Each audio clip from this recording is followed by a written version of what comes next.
Okay guys, welcome to another video.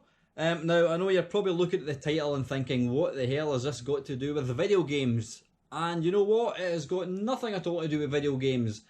But I've featured it because I love tech and gadgets, and I'm quite sure if you're watching my channel you probably like tech and gadgets yourself. So that's why I'm featuring this thing. Now what we're looking at is the Parrot Bebop 2, the lightweight HD video drone. Now, like a lot of people who likes gadgets, I've been quite intrigued with drones. I've seen various videos of footage, you know, that they've taken, and it's kind of blowing me away. I'm thinking, is that possible? You know, it looks like something that you'd expect from like BBC Scotland, you know, rather than some individual owning a piece of hardware. You know, I didn't think that, you know, the things that you could buy would give you that kind of good quality sort of footage. So anyway, kind of getting back on track, I did buy I've owned multiple drones. I did buy one about 5 years ago, and it was like tiny. It was maybe about, I don't know, 4 inches across, and you could fly it in the house. Now the only problem with this thing was you could not get it to stay still. It constantly moved. So as soon as you took off, it was moving, and trying to calibrate the damn thing so it wouldn't move was next to impossible. So I kind of gave up with that pretty quick. I then bought one from China, about a year ago, maybe probably slightly more than that. I'd probably say 2 years ago, and it was slightly bigger. It was one that you had to use outside, and I flew it twice, and I thought it was great. I had great fun with it, but again, you couldn't really get the thing to kind of stay still. You know, you were always having to kind of fly the thing. And then on its third flight, I took it up quite high, not particularly high, but I took it up quite high, and because it was really light, the wind caught it, and it started to blow the thing away. And I was trying to fight with this thing to get it to come back, and I ended up losing control, and it basically disappeared into some long grass. I spent about 3 or 4 nights with a torch looking for the thing, couldn't find it, gave up in disgust. Now it was only 30 quid, so you know, it wasn't a lot of money, but I was pretty gutted when I lost it after 3 goes. So anyway, this thing, I've basically got my mate Neil to thank for this, that I own this thing, because Neil has got the very, very same one. And I've been lucky enough to go out with Neil to fly his, and what attracted me to it was 2 things. A, how easy it was to control, and secondly, the quality of, well, basically how fast it could go, how high it could go. Really, really impressed. So anyway, I decided to go and buy myself one. So this is the box now. It's not in the box. I've already opened it up. Now I did get this. I got this on eBay. This normally retails for £379 on Amazon. Now you probably think that's a lot of money, and that is a lot of money, absolutely. But these things go way up into the thousands, the tens of thousands of pounds. But this normally goes for £379 on Amazon. I bought this on eBay and I got it for £299. The reason being is, I don't know if you can see there, the box is kind of water damaged. So yeah, I mean, that's the box. There's nothing outstanding with it. Full HD, 3-axis video stabilization, smartphone control, 500 grams, 25 minutes of flight time, FPV compatible. I've got no idea what that means. No idea. And there we go. There's a picture of a dude with glasses. In fact, he's not got glasses on. He's got the headset thing, which I'll show you shortly. And on the back of the box, what have we got? We've got a picture of the thing in action. There it's there again. Again, you can use a smartphone to control the thing. So that's the box. Let's look at the thing itself. You can go up there. So the drone itself, there we go. There it's there. Now I'm trying to get something that would give you some sort of idea of scale. What can I use? Let's have a wee look. Let's try and find something I can use to give you an idea of scale. There we go. It's a retro channel, so let's use a joystick. There is a joystick. So you can see roughly what size it is. I don't know what size you would say that is. I don't know, 12 inches by 10 inches, something like that. There's not a great deal to really look at. This is where the battery goes, obviously. You've got 4 propellers. Now these things, let me just kind of see if I can zoom in a wee bit, get the screen back on. When you buy this thing, you've got to actually put the propellers on. You can see there's 3 little wide bits. You put it on and there's a little tool. You just kind of hold on to the propeller and you twist it and that locks them in place. So underneath here, you've got a lens cap, and we take that off, you've got a camera. Apparently it's, is it 40, I believe it is, 14 megapixel, 3-axis image, whatever that means. Hang on, this has just come off. I don't want to lose that. You get back on again, son. There we go. Underneath, it looks kind of quite naked. Now underneath here is a little sensor, so it basically knows where the ground is. It also has GPS, which I'll talk about later on. So that is it. That's kind of basically it. I mean, it is very light. What does it say there? 500 grams. Obviously, to power the thing, you need a battery. Now, here's the battery here. I've actually bought myself a spare battery. One of these gives you, as it says there, 25 minutes flying time. Unless you fly it extremely fast, then that time will kind of reduce. But I've flown it, I don't know, maybe half a dozen times, and I've got to say the battery is pretty damn good. But if you're going anywhere quite far, the last thing you want to do is an hour's drive, and then you've got 25 minutes, then you've got to come back home again. So I bought another one of these. I got this, well, it was £50 for a battery, so it's a lot of money, but you know what? Definitely worth it. So to put the thing in, you basically put it like so, and you clip into place. To switch the thing on, you press the wee button like so, and you'll see it lighten up. Now, obviously, for obvious reasons, I'm not going to attempt to fly this indoors. I rather stupidly did power it on, holding it in one hand. I've got to say, for something so small, I was really, really surprised at just how powerful this thing was. It was literally lifting my arm up in the air. I was struggling to kind of hold on to the thing. So I would never recommend try and fly this inside. It is actually sold as one that you can fly indoors, but unless you're in a large area, I certainly wouldn't put it on in your living room, anything like that. I mean, if that flew into your face, you would know all about it. It would take your eye out for sure. So let's just switch it back off again. So that is a drone itself. Now, in fact, the best thing to do, I don't actually know how to turn it off. I think you hold down the button, but to be on the safe side, you just take the battery back out. So that is a drone.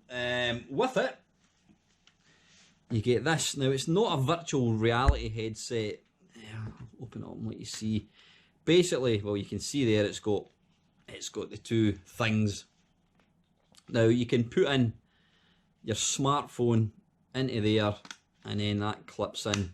And basically, what it's supposed to do is kind of give you a first-person view. Now, I've not actually tried that yet. I did give it a brief go a couple of days ago, but I couldn't really get it working properly. I think you need to make sure your phone's aligned properly, but you get that with it. It's official Parrot. You get that, and more importantly, you also get this, the controller. Now, what I'm going to do is I'm going to take this little bit, unscrew this bit. Come on, you get. It helps if you do it the right way.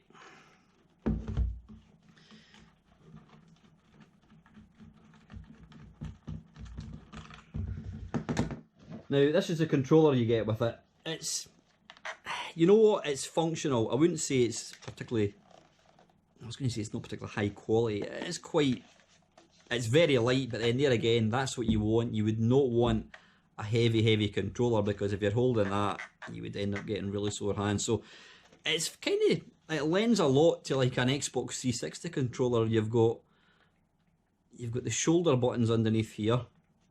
You've got, I don't know if you can see that. Let me just put the camera back on so I can actually see what I'm pointing at. You've got this little wheel that turns, that focuses. No, it doesn't focus. One of them tilts the camera up and down, so you can be looking obviously straight at the ground, or else you can be looking up the way. This one here is like the contrast, how bright the picture is, how you know, yeah, basically how bright it is. This charges, it's I didn't bring the charger up. It's a charger. It's a, you know, you can't. Unfortunately, it doesn't use a standard like an SD, sort of micro SD. Shut up, Alan. It doesn't use like a mini SD.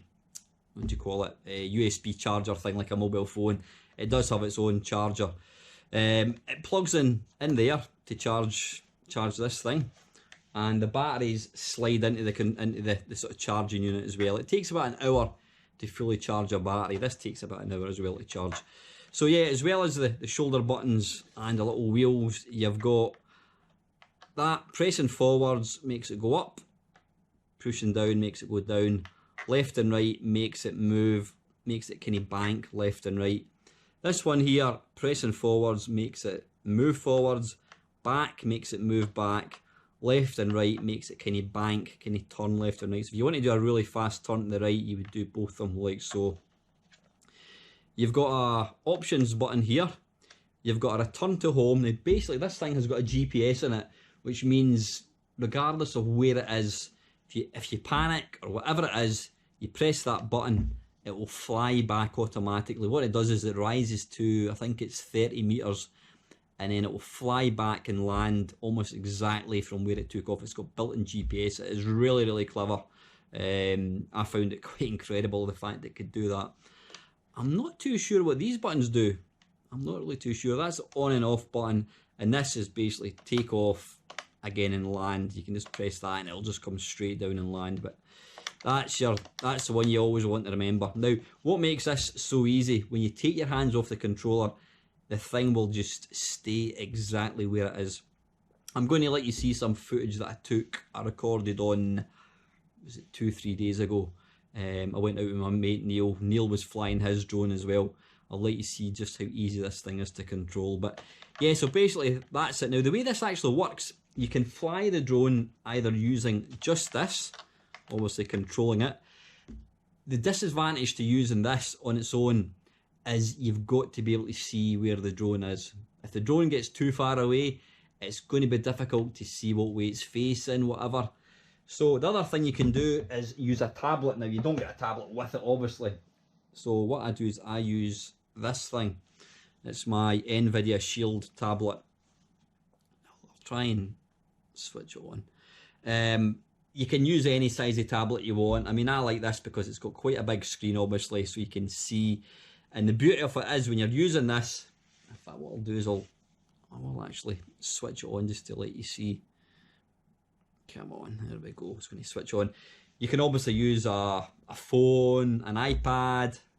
I was using an iPad and I found that the app was disconnecting. It was kind of crashing quite a lot, but it could be that I was using an iPad mini, which is pretty old, so that might be the cause of it. But I was using this thing and I find it works really, really, really well. So yeah, you can use this to control it, and as you'll see in a second, once it actually boots up, you can use that to control it, or else the best way to control it is to put the actual tablet. I'll just move that to the side for a second. You get this thing as well. It plugs in like so, and then that fastens. I'll just tighten that up. Come on, get in.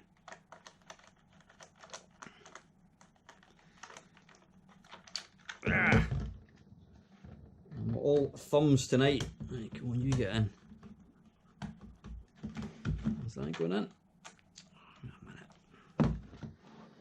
Right, so the best way to fly it is to obviously use the actual controller for controlling it, but you've also got, what am I doing wrong here? Right, come on, you get in. Right, that's it now, that's it now. We're getting somewhere. Good. Like so. So basically what you can do is it's got a little spring. Press that and it'll extend. I'll just switch this on. Right. Preparing SD card. Pop that in there and close that. There we go. Now, what I want to do is I'm going to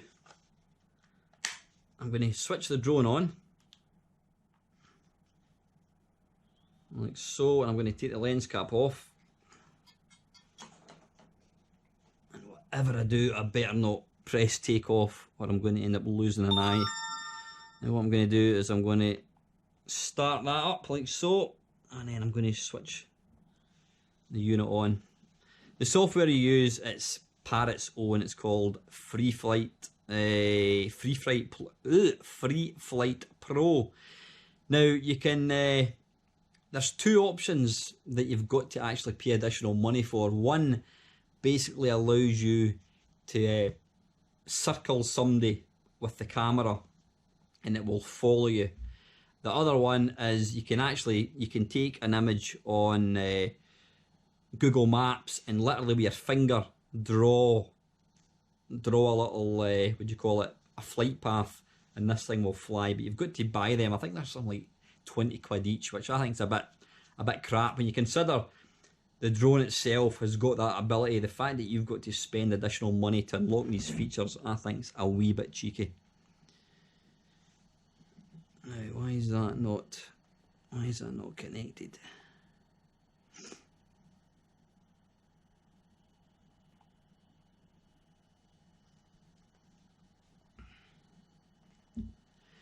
Now, the way this works, I believe, is the controller, the drone itself it sends out a Wi-Fi signal, and the controller. I know why it's not working, because I've not got right. You know what? I'm not going to be able to let you see it working because, in fact, hang on, I can do it. What I'll do is, yeah, basically the way this works is the controller itself connects to the drone's Wi-Fi, and that's how they communicate. And then the tablet you plug in. Have I got a spare cable? There's a cable there. Just give me a second. You come here.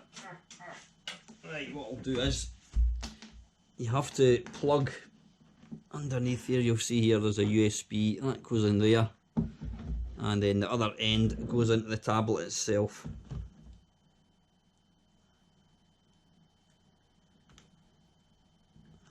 It's always the wrong way the first time you try and put these things in. Get and you get.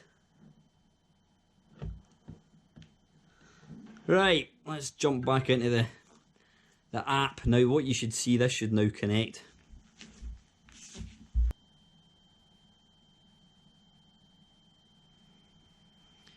Right, you can now hopefully see we have now got some video like so. So that is now using the camera from the drone. I don't know if you can get an idea. There's my dog over there of how good that is, but it's 1080p anyway, and take it from me, the quality is really good, which I'm going to let you see in a second. So that is basically it. Now, if I press that takeoff button, this thing would just launch itself. I'm not going to do that. Down here you can hopefully see 100%. That's the battery power of this thing. You see their GPS is active. The power from the controller is 82%. It's currently sitting at, it says 3 meters. It shows you how many meters per second it's flying. It shows you distance. So yeah, basically that's 3 meters away. If I move it, if I put it up closer, it should go down. It's got 2 at the moment. Yeah, it doesn't matter, but that's the distance, and that is the height it's at. So right, enough of that. That is basically it. That's the controller, that's the tablet. You've seen the drone. Let's take this bad boy out. Right, okay, here we are. This was on Sunday afternoon, and it's a place called Binny Craig. It was quite windy, but as you can see, it was a nice sunny day. This was about, I don't know, about 5 o'clock at night. Light was starting to kind of dim, but I've got to say, this picks up. It really makes the kind of picture look vivid. So yeah, right away you can see here, I mean, I've only had this, I've only flown it, this was only the 3rd time I've flown it. And yeah, I'm amazed at the quality of this thing.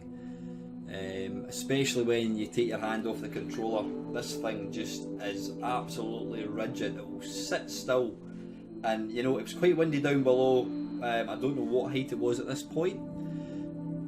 I would say maybe about, I don't know, 20 metres, 30 metres up, and as you can see there is no sideways movement at all.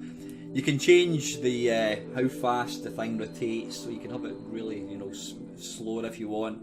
Obviously, if you're turning it slower, now you might see it there. Oh, I'm just going to turn. If you look up to the top, you'll see 3 little spires. That is actually the Queensferry crossing bridge going across to Fife. You can see the size of the sheep, just to kind of what height this thing's actually at. But yeah, look at that. If you didn't know better, you'd think this thing was sitting on a tripod. It is absolutely rock solid. I'm amazed at the quality of this thing, I really am. Now if you see, look down the bottom left, you'll see me, a little blue dot. That's at the top of the hill. You'll see just at the very edge of the screen, a little blue dot, that is where I am. Somebody's put a little plant pot on the top of this hill. Obviously when it's this distance away, you're having to rely on the camera to see where you're going.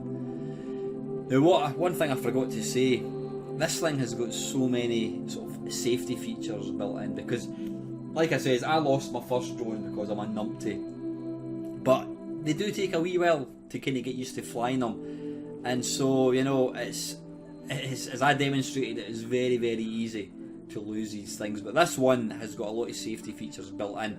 Firstly, it has got the little sensor underneath, so it will know what height it's at.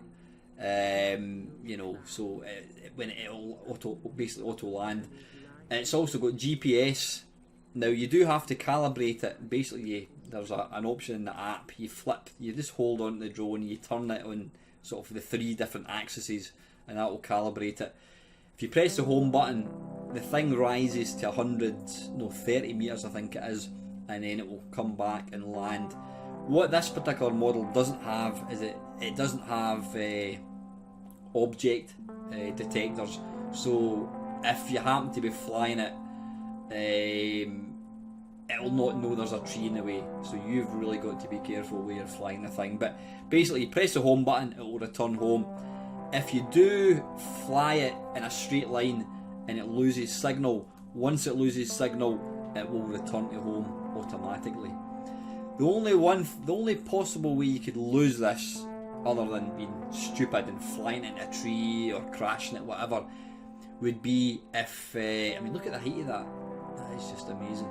Yeah, the only other way you would lose it would be if the battery ran out when it was like too far away. So what I generally do is when it gets to about 20%, I'll just return it home and use the second battery. Because like I said, if you're flying, if you've got, I think this thing goes, it goes about 2 kilometres away, which is an amazing distance. Now I do notice when you're quite high up or quite far away, the picture on the tablet can sometimes get a bit interference cropping in, because it's all Wi-Fi, and it astounded me. My car is away, see where these trees are just at the other end of the field, that's where my car is. But just watching the footage back just now, it blows my mind how good this thing is. Downside to it, is it going to get boring? Possibly, I don't know. I mean, they're great fun to fly. You know, there's 2 different modes. You can see me and Neil there at the bottom right, and you can see us down the bottom there. What I was going to say, yeah, you've got 2 different modes. You've got video mode, which it kind of flies slower, it turns slower. You can obviously limit the height it goes to. I've got it set to, well, it kind of comes as standard at 30 metres, but you can make it, I think you can put it to 150 metres. There is an app that I suggest, if you do buy a drone, I suggest you download this app. It will basically tell you, it will gauge the weather, and it will tell you whether or not you should be flying it, because you don't want to fly it in rain. That's a no-no. You've obviously got to be careful that you don't fly around houses, because that's illegal, you're breaking the law. You don't want to fly near to electricity pylons. Obviously, it's all common sense. It's all common sense. You also can't fly it too close. I don't know what the range is. You're not allowed to fly it too close to airports. As we all know, you saw that stupid thing on the news last year, I think it was. There were some idiots were flying their drones, obviously deliberately, to try and affect flights. So this app shows you how far you are from the airport, so you want to make sure that you're not going to get any problem. Don't go flying over people's houses. Personally, I don't like people flying them above me unless I know the person that's flying it. You can see the speed of the thing here. It can absolutely shift. I think it can go up to about 40 miles an hour. Look at the distance it is there. Just amazing. Yeah, what I was going to say, I don't like, because at the end of the day you're filming, and what you don't want to do is be filming people, because it's rude. You're probably breaking the law with filming people. Obviously if you're filming above a park, you're going to get people in the video, but don't annoy people, because at the end of the day, I think if people continue to be irresponsible with these things, then the government will end up going to just banning them. That'd be a shame, because I've got to say, this is brilliant fun. I've only had it a week and I'm having absolutely enormous fun with this thing. Like I said, will I get bored of it? Possibly, because all you can do is fly. Obviously you can take videos. I don't think I'll get bored of just doing this. I mean, it's just amazing. It really, really is. But yeah, like I said, it's almost impossible to lose this thing unless you're stupid. Like I said, unless you let the batteries run out, then there's really no reason why this thing is. You're not going to lose it. And listen, what I'm going to do is I'm just going to shut up for the next 2 or 3 minutes, put some nice music on, and let you enjoy some scenery. So anyway, as always guys, thank you very, very much for watching.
life all my life.